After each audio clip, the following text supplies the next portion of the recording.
दोस्तों नमस्कार, स्वागत है आपका यूट्यूब चैनल एबी टेक में। आज है 1 फरवरी 2026 और जान लेते हैं आज की महत्वपूर्ण खबरें। सबसे पहले यहाँ पर देखिए अपडेट है ईएमआरएस से। आप लोग जानते होंगे ईएमआरएस से भर्तियाँ आई हुई थी, जिसमें अभी हाल ही दिसंबर में परीक्षाएँ हुई थी। तो उसका कुल मिलाकर के टियर 1 का जो रिजल्ट है वो कल डिक्लेयर कर दिया गया है। सभी पदों की कट ऑफ भी जारी कर दी गई है। तो उसी के नोटिस आपके सामने, जिसमें बताया गया है कि टियर 1 एग्जामिनेशन जो है 13, 14 और 21 दिसंबर 2025 को कंडक्ट कराया गया था। इसका जो रिजल्ट है टियर 1 का वो जारी कर दिया गया है। और जो भी अभ्यर्थी शॉर्टलिस्ट हुए हैं टियर 2 के लिए, वो लोग अपना रिजल्ट चेक कर सकते हैं वेबसाइट के माध्यम से। तो यहाँ पर लिंक दिया गया, इसके साथ ही ये लिंक governmentjobcenter.com पर अवेलेबल रहेगा। वहाँ से भी आप लोग चेक कर सकते हैं। जैसे ही आप लिंक पे अपन क्लिक करके लॉगिन डिटेल्स डालेंगे, उसके बाद इस तरीके से आपके सामने डैशबोर्ड आएगा और सबसे नीचे की तरफ यहाँ पर व्यू रिजल्ट का ऑप्शन दिखेगा, जहाँ पर जो भी आपने फॉर्म भरा होगा उसकी पूरी डिटेल होंगी और टोटल कितने मार्क्स मिले हैं, लैंग्वेज में कितने मार्क्स मिले हैं, रिजल्ट स्टेटस क्या है, वो यहाँ पर आपको दिख जाएगा। ठीक है, तो आप चेक कर लीजिएगा। अब हम बात कर लेते हैं कट ऑफ जो है कितनी गई है। तो यहाँ पर आपके सामने हमने पीडीएफ ओपन किया हुआ है। यहाँ पर देखेंगे तो कैटेगरी वाइज सभी की कट ऑफ दी गई है। यहाँ पर देखिए प्रिंसिपल की स्टार्टिंग में कट ऑफ है, इसके बाद अकाउंटेंट है, इसके बाद यहाँ पर पोस्ट ग्रेजुएट टीचर है। अब पोस्ट ग्रेजुएट टीचर में सभी वर्ग की अलग अलग कट ऑफ दी गई है, विषयवार कट ऑफ है। ठीक है, तो ये यहाँ से आप लोग दे सकते हैं, जिस भी विषय से आपने आवेदन किया होगा उसकी कट ऑफ यहाँ पर आपको मिल जाएगी। इसके बाद नीचे आएंगे तो यहाँ पर ट्रेंड ग्रेजुएट टीचर की देखिए कट ऑफ है। जैसे एग्जांपल के लिए मैं बताता हूँ आपको, टीजीटी में जो सोशल साइंस की पद है उसमें जनरल की गई है 71.6667, ईडब्ल्यूएस की 65.667, ओबीसी की 66, एससी की गई है 62.667 और एसटी की 60.667। इसी तरीके से जिस भी पद के लिए आपने आवेदन किया है, टीचिंग, नॉन टीचिंग, सभी का जो रिजल्ट है वो डिक्लेयर कर दिया गया है। ये 13 पेज की पीडीएफ जिसमें सभी का डिटेल से दिया गया है। तो ये पीडीएफ आपको हमारे टेलीग्राम पर मिल जाएगी, वेबसाइट पर मिल जाएगी, वहाँ से चेक कर सकते हैं।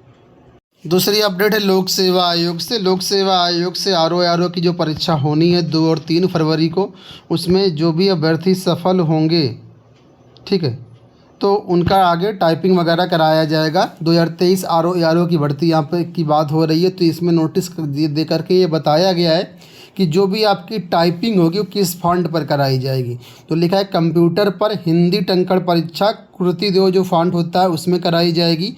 इसके साथ ही मंगल इनस्क्रिप्ट फॉन्ट पर आयोग द्वारा 16 फरवरी से 20 फरवरी के बीच कराई जाएगी। तो जो भी अभ्यर्थी हैं देख लें कि कैसे तैयारी करनी है आपको। कुर्ते देव फॉन्ट के साथ साथ मंगल इनस्क्रिप्ट फॉन्ट पर भी होगी। तो इन्हीं के साथ अपनी तैयारी करें और डिटेल्ड कार्यक्रम आपको अलग से जारी किया जाएगा। जैसा कि आप लोग जानते हैं कि आज 1 फरवरी है और हर साल 1 फरवरी को भारत का जो यूनियन बजट होता है वो जारी किया जाता है। तो पिछले 9 सालों से लगातार जो यूनियन बजट हैं वो दे रही निर्मला सीतारमण जी। तो आज इनका ये 9वां आम बजट होगा जो कि आज सुनाया जाएगा। इसमें किसको क्या मिलेगा, क्या योजनाएं आएंगी, कितना स्टूडेंट को फ़ायदा होगा, कितना किसानों को, और अलग अलग सेक्टर में क्या क्या चीज़ें होंगी, तो ये सारी चीज़ें देखने को आज मिलेंगी। लिखा हुआ कि आम आदमी को राहत संभव। करों के लिए आपसे बात करते हैं। सरकार नई व्यवस्था में स्टैंडर्ड डिडक्शन 75,000 रुपये कर दी है। इसके साथ ही नई कर व्यवस्था के तहत बचत को प्रोत्साहित करने के उद्देश्य से कुछ सीमा तक बीमा और अन्य क्षेत्रों में किए गए निवेश को कर छूट के दायरे में लाया जा सकता है। तो फिलहाल देखते हैं जो कुछ भी अपडेट होंगे, हाइलाइट्स होंगी, चैनल के माध्यम से हम आप तक पहुंचा देंगे। किसान सम्मान जो निधि होते हैं उसमें भी बढ़ोतरी की उम्मीद है। अभी फ़िलहाल जो है यहाँ पर आप लोग जानते हैं कि 3 किस्तों में सालाना जो है 3 किस्तें मिलती हैं 2-2 हज़ार रुपये की, तो 6,000 रुपये मिलते हैं। इसमें भी बढ़ोतरी संभव है। उत्तर प्रदेश में पंचायत चुनाव होने हैं और ये पंचायत चुनाव समय से पूरे होने की कोई भी न्यूज़ नहीं है। उसी के बारे में यहाँ अपडेट है कि अब प्रदेश में समय से पंचायत चुनाव होने की उम्मीद नहीं। एक्चुअल में दोस्तों होता क्या है कि जो मतलब डेट होती है, उस डेट के पहले पंचायत चुनाव हो जाने चाहिए। जैसे हम बात करते हैं अगर, तो 26 मई 2026 को पंचायतों का कार्यकाल समाप्त हो रहा है, ठीक है। तो हर हाल में 26 मई के पहले पंचायत चुनाव हो जाने चाहिए। लेकिन जिस तरीके से व्यवस्था, जिस तरीके से तैयारी चल रही है, उसके मद्देनज़र बताया गया है कि ये जो पंचायत चुनाव है समय से पहले नहीं हो पाएंगे। जाहिर सी बात है कि ये पंचायत चुनाव जून में होने की संभावना नज़र आ रही है, यानी कार्यकाल समाप्त होने के बाद ही चुनाव होंगे, ऐसी यहाँ पर खबरें दी गई हैं। बात कर लेते हैं एलटी ग्रेड को लेकर के। तो एलटी ग्रेड की अभी हाल ही में जो परीक्षाएं हुई थी कला और कृषि की, उसको लेकर के अपडेट है कि इसकी जो आंसर की है वो वेबसाइट पर जारी कर दी गई है।